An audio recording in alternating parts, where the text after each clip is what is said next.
Hoy vamos a conocer a quién está detrás del psicólogo, el publicista, el administrador de empresas, Premio Nacional de la Creatividad, Premio Nacional de la Excelencia de Marketing, exdirector comercial de RCN. Y el mes pasado fue escogido como el consejero empresarial del año 2024 por la Cámara de Comercio de los Estados Unidos de América. Excelente trayectoria, Néstor. Ginette, muy amable, muchas gracias. Bondad de Dios para obtener y tener esos logros en la vida. ¿Cómo llegaste hasta aquí? ¿Qué ha hecho que Néstor sea quien es y que haya conseguido esos méritos? La constancia, la persistencia, la insistencia, el estudio en la soledad. Yo siempre digo que la vida premia lo que se hace en privado. Y no son palabras mías, por lo general todo lo que hablo no son palabras mías, sino es de la vida de Bernard Hinault, quíntuple campeón del Tour de France, que decía: todo lo que hagas encima de la bicicleta, lo pagas encima de la bicicleta, coma. Y todo lo que hagas, dejes de hacer, todo lo que dejes de hacer fuera de la bicicleta, lo pagas encima de la bicicleta. Entonces yo, parodiando esas famosas palabras de Bernard Hinault, digo: lo que uno haga en privado, la constancia, el estudio, la investigación, porque a esta altura de la vida nadie me dice que estudie, que lea un libro, pero es la iniciativa, creería yo que es la iniciativa, pero antes lo mencioné, bondad de Dios. Bondad de Dios. Hablas de bicicleta. Las bicicletas, cuando estamos en montaña, las montañas pueden ser muy duras para un ciclista. ¿Cuáles han sido las cuestas más difíciles para ti?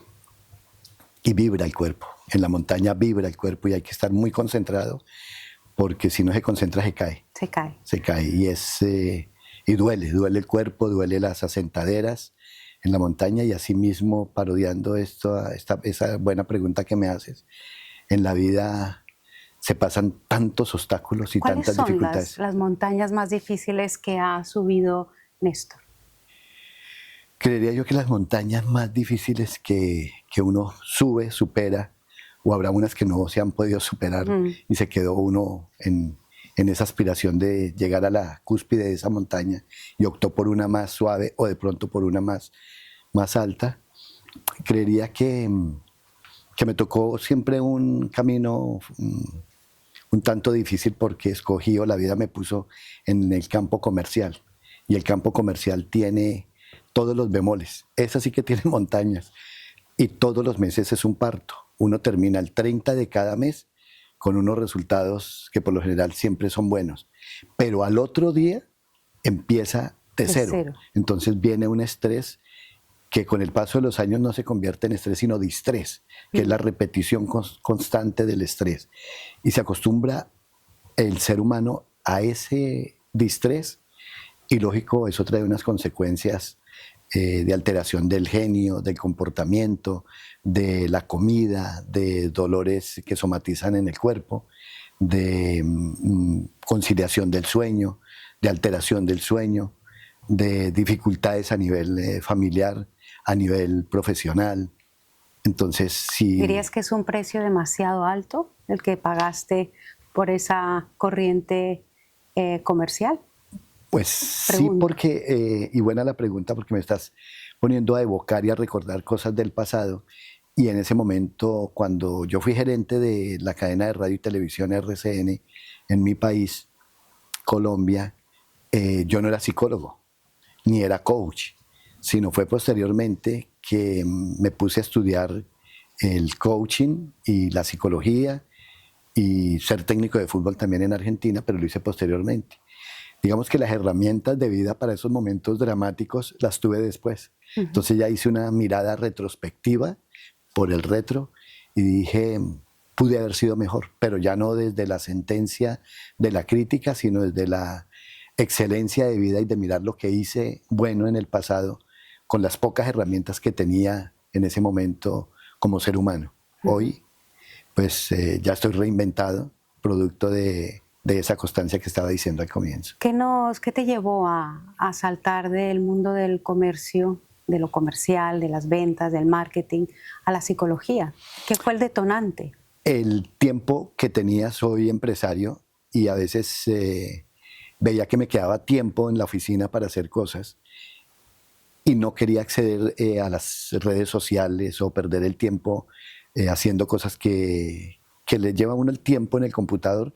Y me acuerdo en una ocasión que alguien me mandó una cadena de esas que antiguamente se mandaban por correo electrónico y yo me puse a leerla y me fui llevando y me quedé divagando ahí en el computador y fueron 2 horas perdidas. Entonces yo decía, no, yo no puedo perder el tiempo en las redes sociales, en estas posibilidades, sino debo administrar muy bien el tiempo. Y ese mismo día opté por programar mi tiempo y tener otra mirada hacia las incipientes redes sociales, más bien a los correos electrónicos y a lo que luego fue apareciendo, que le llegaba a uno en el computador y uno podía perderse fácilmente. Y me propuse más bien administrar el tiempo porque saqué una cuenta que 1 hora perdida diaria durante el año son 365 horas perdidas. Si lo divido por 8 horas diarias que se trabaja en mi país, en Colombia, y lo divido por 22 días que se trabaja, da exactamente 2 meses, .07 de la vida laboral de una persona. Entonces dije, no, yo me voy a poner a estudiar y me voy a poner a investigar y me voy a poner a leer. Y leí mucho. ¿Por qué psicología? Porque alguien me invitó a dictar una charla, una mujer me invitó a dictar una charla en la empresa de su esposo, que resultó siendo una multinacional, y la gente me decía, me miraban de arriba abajo y decía, aquí con nosotros el psicólogo. Yo no era psicólogo. Uh-huh. Y después de que hablaba, se acercaba la gente y me empezaba a contar cosas de su vida personal, y me decían muchas veces doctor, o me decían, mire, yo le quiero comentar, y hacían alusión a que yo era psicólogo. Entonces me fue yendo muy bien y yo dije, no, yo no soy psicólogo, me voy a poner a estudiar psicología. Uh-huh. Antes me había ocurrido que tengo una amistad con un técnico famoso en Colombia, que es Francisco Maturana. Sí, me dio la posibilidad de fútbol, ¿no? De fútbol, sí, es el técnico más triunfador en toda la historia del fútbol colombiano. Sí. Y me dio la posibilidad de tener una escuela de fútbol que hoy en día todavía la tengo. Pero todo esto al mismo tiempo que eras director comercial de RCN, eso fue, o sea, es una mente muy creativa y todo paralelo, todo en paralelo. Uh-huh. Y monté otra empresa en simultánea. Y entonces yo decía, ¿será que si mis técnicos están haciendo las cosas bien? Entonces viajé a Argentina y me certifiqué durante 2 años como técnico profesional. TFA, Asociación de Técnicos de Fútbol Argentino, para hacer las cosas bien. Y luego, entonces ya como psicólogo, psicólogo entre comillas, porque todavía no era psicólogo, que me decían psicólogo, dije no, la gente se está acercando, ¿y será que yo sí estoy haciendo las cosas bien? Me puse a estudiar psicología. Uh-huh. Y como dicen los chinos, la maratón más larga comienza con el primer paso. Uh-huh. Y yo mismo me propuse y les decía a mis 2 hijas, voy a estudiar un semestre. Luego voy a estudiar el segundo semestre. No me preocupo sino por el segundo semestre. Paso a paso. Luego el tercero, paso y pum. Luego me gradué. Me acompañaron mis 2 hijas al grado. Y posteriormente, ellas también me acompañaron en el grado en Argentina, que me hicieron una ceremonia especial, producto de que veían una persona que se estaba esforzando y que quería hacer las cosas muy, muy bien. Y luego me certifiqué en Argentina también como coach. El mismo día que me gradué como psicólogo, empecé a estudiar como coach en Argentina. ¿Qué te ha dado la psicología y el coaching a nivel personal? Entenderme yo, la complejidad que hay dentro del ser humano, y luego entender más a las personas y entender más desde la mente y más desde la psicología, más desde la mente, más desde el cerebro, y de las investigaciones que hago personalmente, Ginette, entender que el ser humano dentro de su complejidad, y a veces que son coléricos, que son sanguíneos, todo lo que hay dentro de la psicología, yo he llegado a la conclusión que solamente hay 2 formas de ver al ser humano, o se es reactivo o se es analítico. Yo diría que esas 2 posibilidades de no tener tanta información de los análisis sobre el ser humano, simplemente digo yo, o yo soy reactivo y me complico la vida, o doy un paso para atrás y analizo por qué están ocurriendo las cosas. Uh-huh. Y hoy en día ya desde la meditación, desde el mindfulness que investigó Joe Kabat-Zinn y Mark Williams y que conecta con Siddhartha Gautama 2500 años, 500 años antes de Cristo, entonces yo analizo las cosas y me llevo como más a la calma y más a analizar no el por qué, sino el para qué suceden las cosas, para qué debo tener un comportamiento de determinada forma, y vivo la vida más tranquilo, más relajado y más feliz. ¿Cómo es un día difícil hoy en día para Néstor? Pues el día comienza desde por la mañana,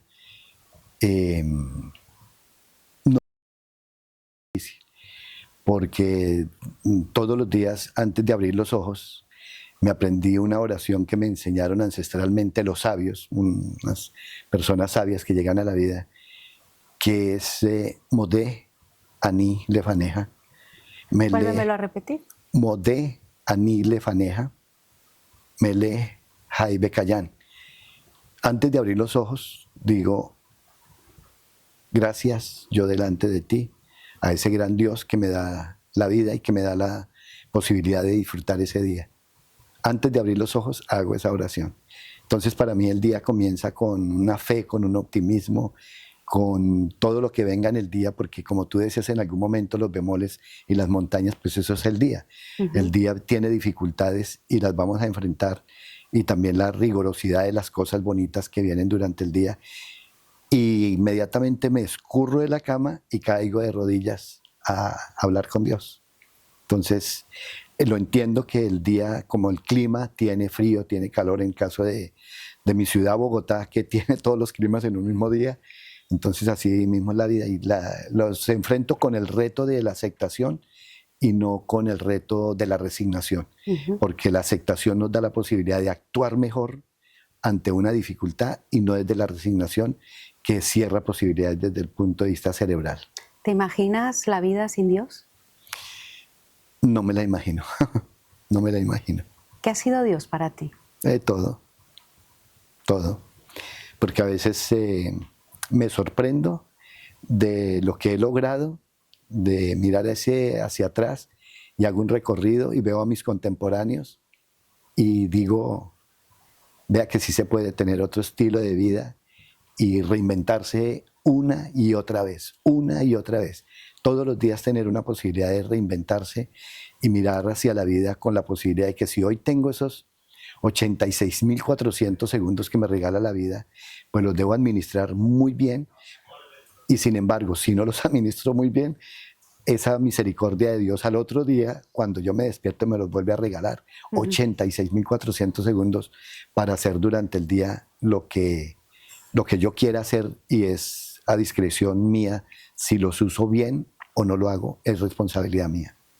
Cuando te escucho me cuestiono, ¿cómo fue la infancia? ¿De qué te nutriste de pequeño? Porque todo lo que vemos ahora tiene un histórico. ¿Cómo fue la infancia de Néstor? Los puntos se unen hacia atrás, dice Steve Jobs. La infancia pues fue una infancia muy, muy bonita, porque siempre digo que no teníamos nada y éramos felices. Un tambor era una caja de galletas con el que se tocaban los tambores, eran 2 palitos. ¿Familia numerosa? 7 hermanos, 3 hombres, 4 mujeres, un padre muy responsable, una mamá muy hogareña, y yo soy de los que digo fue 50 y 50. 50 la mamá que hacía la función en el hogar cuidando esos 7 hijos, que no es una labor para nada despreciable, y sí, desde el amor, tener esos 7 hijos y cuidarlos cuando no había tanta exigencia como lo hay hoy, y un padre muy trabajador que vio por sus hijos y siempre fue el padre proveedor de la parte financiera. ¿Qué te diría papá ahora al verte que has sido nombrado el colombiano reconocido por la Cámara de Comercio de Estados Unidos? ¿Qué te diría papá ahora? Te lo mereces, porque hace 3 años se fue y éramos el uno del otro muy orgullosos. ¿Qué te diría mamá? Eso mismo. Dios te ama tanto que te da siempre lo mejor. Entrañable. Néstor, hay momentos en la vida en los que uno tiene que tomar decisiones importantes, en que uno tiene, la vida te dice, coge el tren, rápido decide. ¿Has vivido alguna situación en la que hayas tenido que salirte de una ruta y empezar otra? ¿Situaciones donde hayas tenido que tomar decisiones trascendentales? Sí, a nivel del trabajo, en un momento dejar un trabajo donde ganaba muy buena plata, pero no me satisfacía la plata y de hecho me reuní con mi familia y les dije, mire, una empresa que me pagaba todo, los recibos de la casa, la gasolina de los 2 vehículos, impuestos, me pagaban todo y no era RCN, no era la cadena de radio donde duré mucho tiempo y opté por dejarlo porque no me sentía que era a gusto y digamos que esa fue una decisión desde la parte financiera, una decisión de vida que sé que muchas personas no la tomarían, pero yo lo tomé no desde la emotividad, sino desde la parte analítica y lo compartí con mi familia, les dije voy a tomar esta determinación y también les vendí un concepto, que no es por plata que uno debe estar buscando la felicidad o buscando objetivos de la vida y que la vida le da a uno otros objetivos, otras respuestas a algunas necesidades que pueda tener el ser humano. Y créeme, Ginette, que después de esa determinación muchas puertas se me abrieron, una puerta acá, porque lo que estaba buscando era la satisfacción personal. Claro. Has hablado de algo muy importante, no debemos solo movernos por intereses económicos. Hoy en día yo me sorprendo en la consulta o incluso en el día a día con jóvenes o niños que dicen, yo lo que quiero ser es influencer, yo lo que quiero es ser famoso, yo lo que quiero es ser, salir en la tele, ¿no? ¿Qué le dirías tú a las generaciones, las jóvenes, las nuevas generaciones? A los jóvenes influencers que se lean una entrevista, si colocan en Google, si la plata fuera la felicidad, Pablo Escobar no hubiese sido el hombre más feliz, si la plata era la felicidad. Esa es una entrevista que me hizo una cadena de radio y televisión de mi país, Blue Radio, dura 55 minutos. Y él tenía toda la plata, pero no era feliz, porque andaba temeroso de que ocurriera lo que finalmente le ocurrió. Que no persigan la satisfacción de la plata porque la felicidad está en lo que la persona desde su esencia como ser humano logre esos resultados que le satisfagan.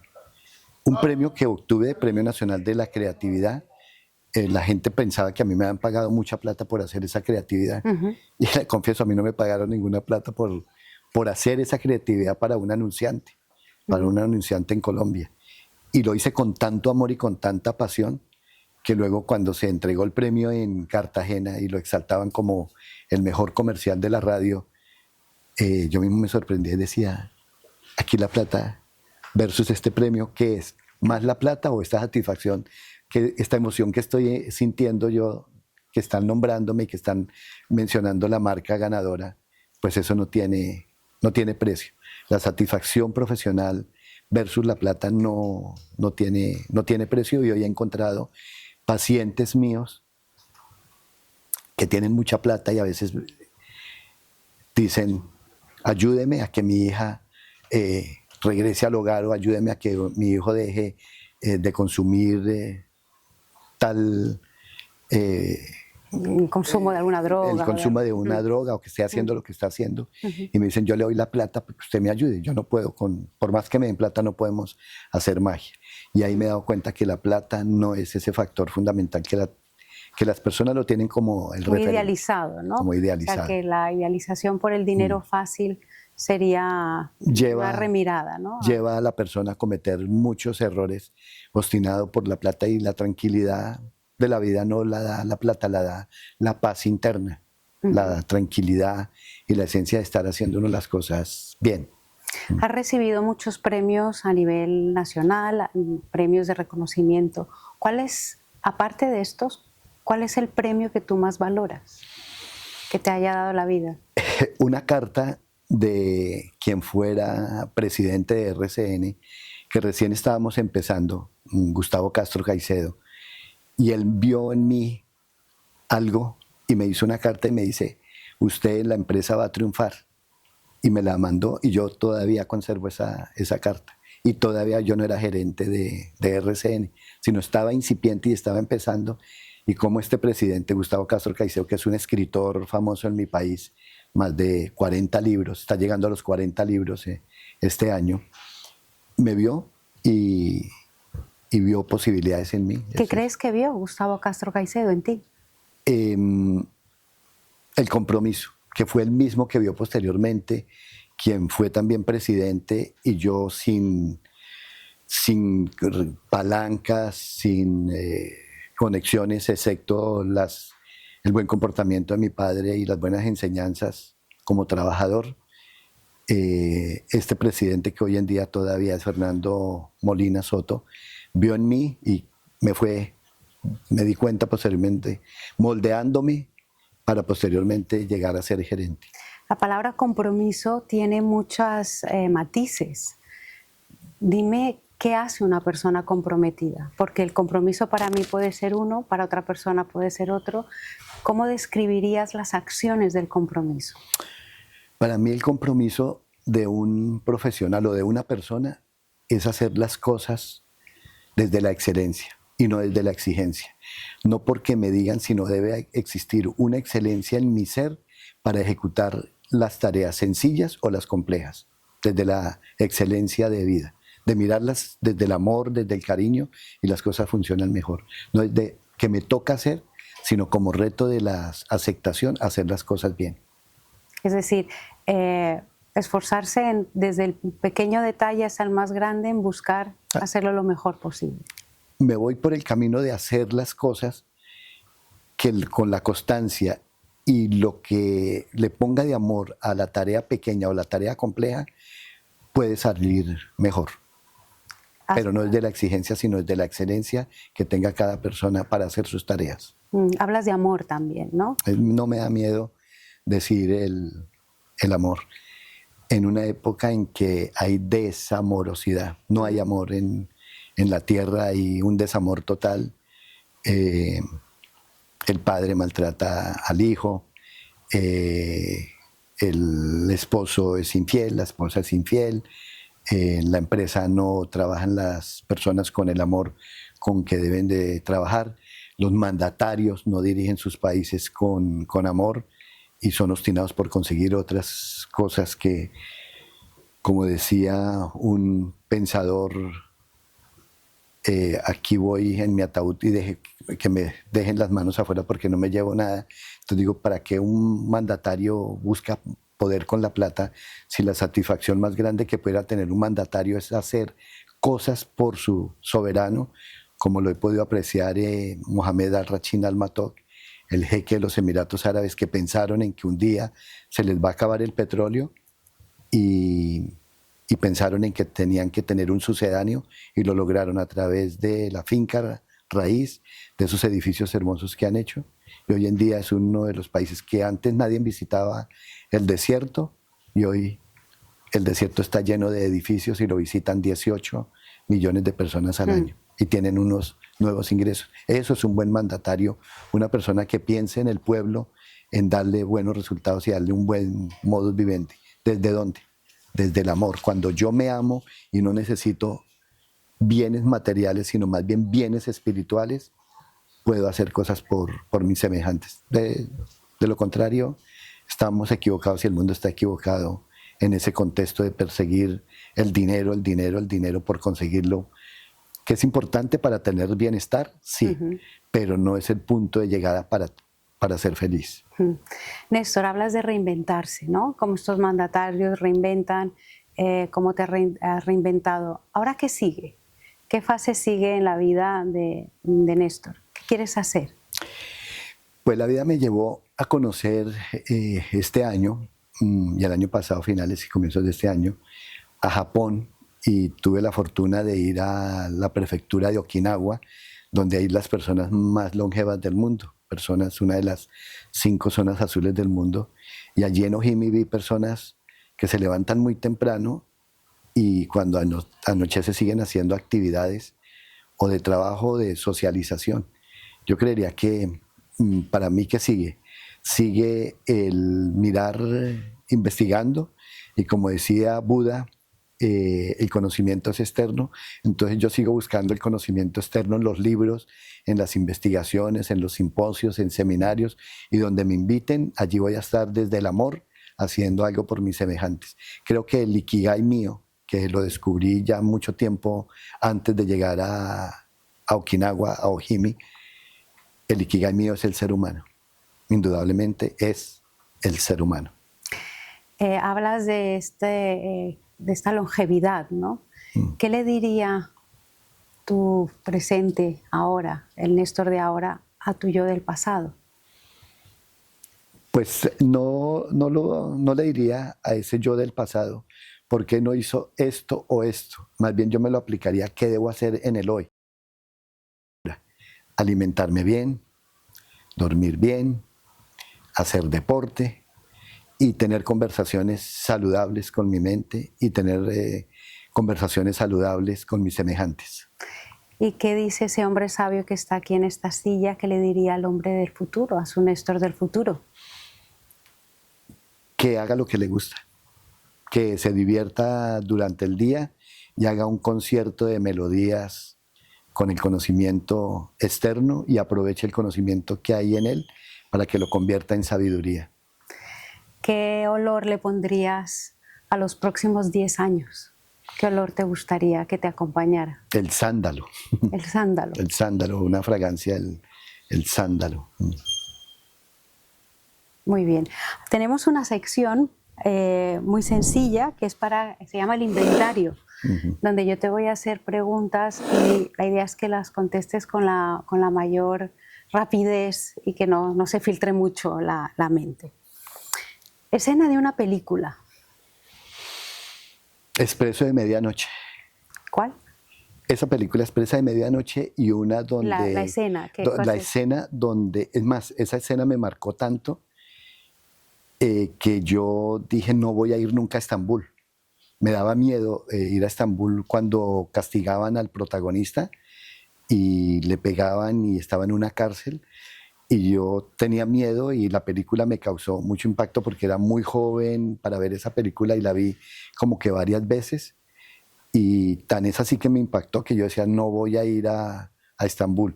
Y la vida y la misericordia de Dios me llevó a Estambul y me llevó al sitio donde filmaron la película y donde está la cárcel. Y yo me tomé una foto en ese sitio recordando y diciéndole que la mente sí le puede ganar a algo que en el pasado había dicho yo que no iba a ser.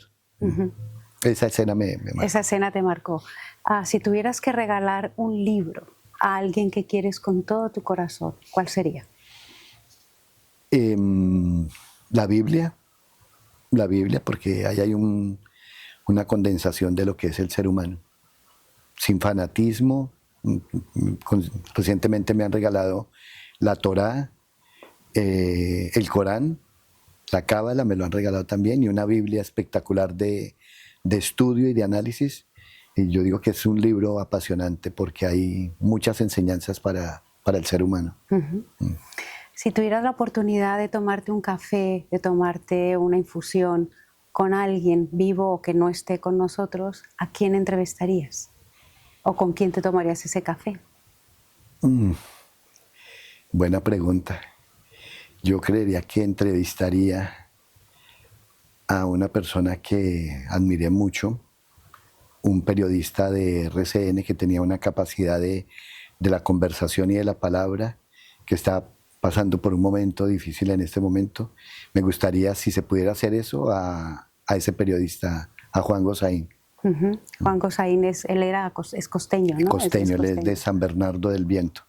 Inclusive he ido varias veces a su apartamento en Cartagena tratando a ver si lo puedo saludar y de las 3 veces ha sido imposible. ¿Y qué te gustaría decirle o qué te gustaría preguntarle a Juan Gosaín? Hacerle una entrevista como la que tú me estás haciendo. ¿Por qué?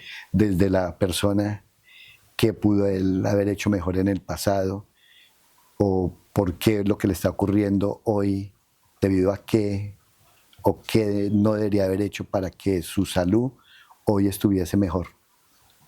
Porque la salud hay que cuidarla y hay que mantenerla. Y hay que darle gracias a Dios por todas estas partes del cuerpo, y con la oración que te hice hace un momento, es darle gracias a Dios, porque suponemos que este ojo y todo lo que hay dentro del ojo, eso es normal.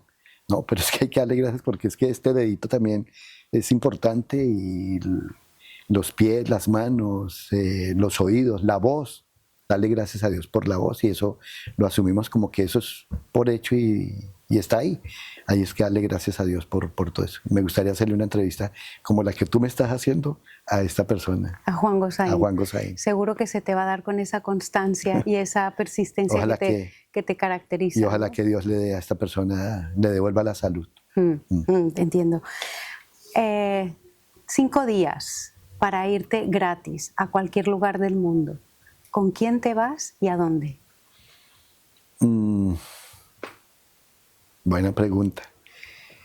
Me iría a recorrer Grecia con una de mis 2 hijas. ¿Por qué Grecia? ¿Qué tiene Grecia que te atrae? Está el Teatro Dionisio, que es de mi apellido, que ya estuve ahí en Atenas. Están las fiestas dionisíacas, el homenaje al dios Baco. Nace ahí la primera forma de teatro y de la comedia, porque la persona tomando licor se pone una máscara, cambia la voz, y es la misma máscara de la que habla Carl Gustav Jung, de la máscara que utilizamos para ser mejores en cada lado, que hace el ser humano. Y me iría con una de mis 2 hijas para conversar y para reír, y recorrer todo lo que es Grecia, porque es mítica y muy bonita, y porque está una de las 5 ciudades también de las zonas azules con buena alimentación, la alimentación mediterránea, y la historia y el mar y las montañas. ¿Qué máscara crees que nos deberíamos quitar? La de la traición, la de la hipocresía, la de la adulación, la de estar mirando a la persona y estar diciéndole algo que no se siente desde el corazón. Siempre le digo a la gente, hay que mirarlos a los ojos, y cuando hago mis actividades de psicólogo y terapias, lo primero que hago es que los pacientes tengamos esa comunicación a través de los ojos, y cuando son grupos mayores, entonces hago que las personas hablen con los ojos y no con la boca, y que la otra persona le interprete qué le está diciendo con los ojos. Entonces creería yo que eso, el ser honesto y el ser puro desde la comunicación visual, y luego ser amoroso desde la palabra. Es difícil poder concluir un encuentro como el que hemos tenido, porque se han tocado palabras y sentimientos muy profundos. Hemos hablado del amor, hemos hablado de Dios, hemos hablado de la honestidad, de la entrega, el compromiso. Yo te quiero dar las gracias por ayudarnos a pensar en esos 86.400 segundos que la vida nos da cada día, y cada día los podemos reutilizar y nos podemos reinventar. Gracias por tu caminar, por ser ese líder que eres y todo lo que nos enseñas cada día. Y esperamos tenerte nuevamente por aquí, dando clases o compartiendo tu sabiduría. Gracias, Néstor, Ginette, por estar con nosotros. Gracias a ti, y gracias porque me hiciste muchas preguntas que no sabía que me ibas a preguntar, tantas cosas desde la parte personal. Y si fue buena la entrevista, fue por ti, no por mí. Muchas gracias a ti. Gracias a ti por tanto. Tan linda, muy amable. Gracias. Hemos tenido una entrevista que, tengo que confesarlo, me ha emocionado muchísimo. Recoger tanta sabiduría y tener la suerte y el privilegio, y ojalá que lo podamos transmitir a todos aquellos que nos escuchan. Gracias, IRG, gracias por este podcast. Gracias, Néstor, por estar con nosotros. Ginette, muy amable. Gracias.